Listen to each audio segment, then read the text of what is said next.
Boche gold and diamonds. Buy now, pay later.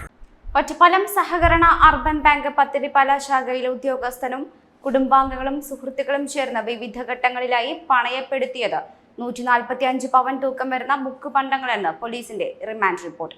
കഴിഞ്ഞ ദിവസം അറസ്റ്റിലായ 7 പേർ ചേർന്ന് ഏതാനും മാസങ്ങൾക്കിടെ 42 തവണകളായാണ് മുക്കുപണ്ടങ്ങൾ പണയപ്പെടുത്തിയത്. ഇതുവഴി ഇവർ തട്ടിയെടുത്തത് 45.85 ലക്ഷം രൂപയാണെന്ന് പോലീസിന്റെ അവസാന കണക്ക്. കഴിഞ്ഞ ദിവസം അറസ്റ്റിലായ ബാങ്കിലെ സീനിയർ അക്കൗണ്ടന്റ് വെള്ളിനഴി മോഹൻ സദനത്തിൽ മോഹനകൃഷ്ണന്റെ ഒത്താശയോടെയായിരുന്നു തട്ടിപ്പെന്നാണ് അന്വേഷണ സംഘത്തിന്റെ കണ്ടെത്തൽ.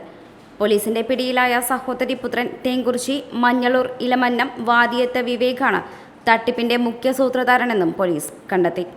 വിവേക് നടത്തിയിരുന്ന വ്യവസായശാല നഷ്ടത്തിലായതോടെയുണ്ടായ കടബാധ്യത തീർക്കാനായിരുന്നു അമ്മാവൻ കൂടിയായ ബാങ്ക് ഉദ്യോഗസ്ഥൻ മോഹനകൃഷ്ണനെ ഉപയോഗിച്ചുള്ള തട്ടിപ്പെന്ന് പോലീസ് വ്യക്തമാക്കി.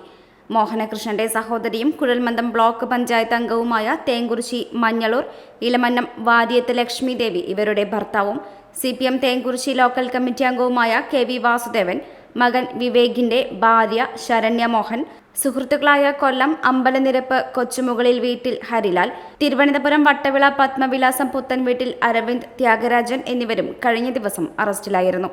വിവേകിന്റെ സുഹൃത്തുക്കളാണ് ഹരിലാലും അരവിന്ദ് ത്യാഗരാജനും.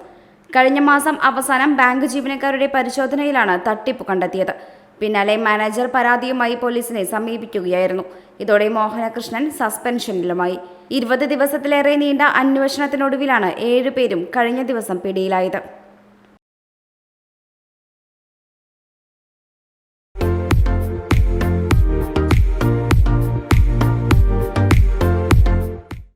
Dot view news.